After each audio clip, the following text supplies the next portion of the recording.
Uma autoridade se achando o direito de fazer gracejos para mim na frente de outros colegas. Eu não havia gostado da abordagem, que ele tinha sido desrespeitoso. Foi então que ele se virou contra mim, me xingou de vagabunda. Se eu soubesse que você é bonita assim, tinha te dado uma exclusiva. Você é muito bonita pra ser séria desse jeito. O machismo piora o jornalismo. Devia ser paga pra andar na rua.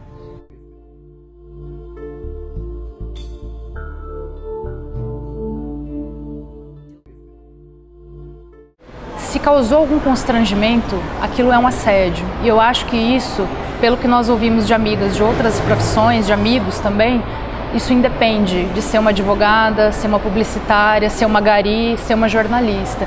Aquilo te gerou um constrangimento, aquilo não foi um elogio.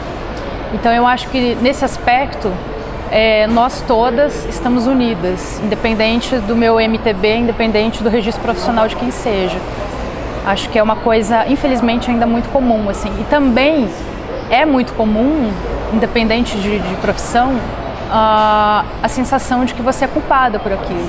De que, de alguma maneira, você pode ter gerado uma situação daquela. Então, por exemplo, eu tenho amigas que já se questionaram. Poxa, mas aquela vestimenta minha, o delegado fez um comentário assim assado sobre a minha roupa.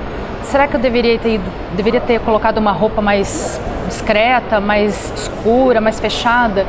Isso é um comportamento que é introjetado na vítima de assédio, que pode ser na jornalista, pode ser em qualquer outra mulher que passe por isso, entende? Então, acho que nesse aspecto todas estamos... A diferença, talvez, é que você é uma porta-voz da sociedade, né, como jornalista. Então, quer dizer, para eu ter uma informação de interesse público, porque é isso que tem que mover o jornalista, né, o interesse público. Então, se eu preciso ceder a esse tipo de assédio para conseguir uma informação pública, eu acho que nessa medida o assédio contra a jornalista, ele é muito grave. Porque a jornalista, ou o jornalista, ele está ali como porta-voz da sociedade, ele não está representando uma causa privada, simplesmente. Eu acho que até para que as nossas causas elas tenham efetividade no sentido de mudar comportamentos sociais, a gente não pode desconectar a causa da atividade. É uma cultura que está colocada há muito tempo e que a gente precisa aos poucos trabalhar, é claro. Agora, a partir do momento em que eu milito no movimento feminista contra o assédio, eu vou olhar para o assédio de uma maneira diferente se eu perceber isso dentro do meu ambiente de trabalho, entende? E eu também vou ter um outro olhar como jornalista para esses casos que não são apenas intrínsecos da minha profissão. Eu vou ficar muito mais cuidadosa, eu acredito, com a cobertura desses casos. Eu vou ficar muito mais cuidadosa de pensar, por exemplo, o porquê de a vítima silenciar tantas vezes, porque eu estou vendo na minha profissão que as mulheres muitas vezes silenciam.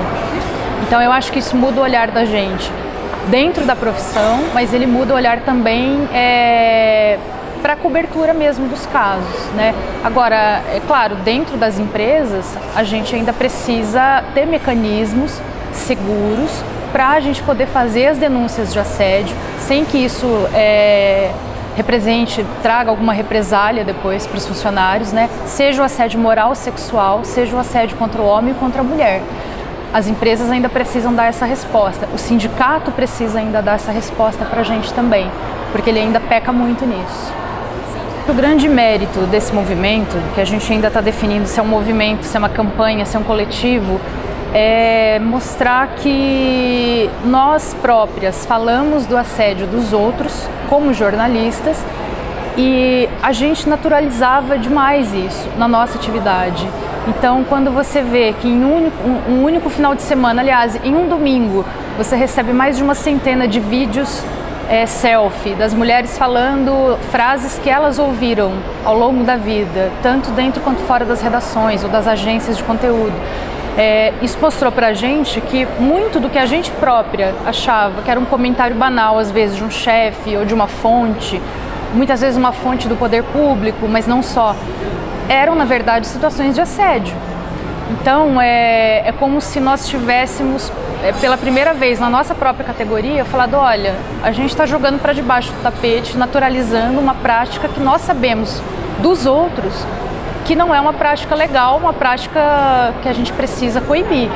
Então trouxe essa discussão e hoje a gente vê que a discussão no meio jornalístico, ela ainda está num patamar de desenvolvimento, as mulheres ainda estão trabalhando o próprio engajamento, empoderamento delas, mas a gente viu que sim, há um espaço para se falar disso, há hoje uma janela para se falar disso, né?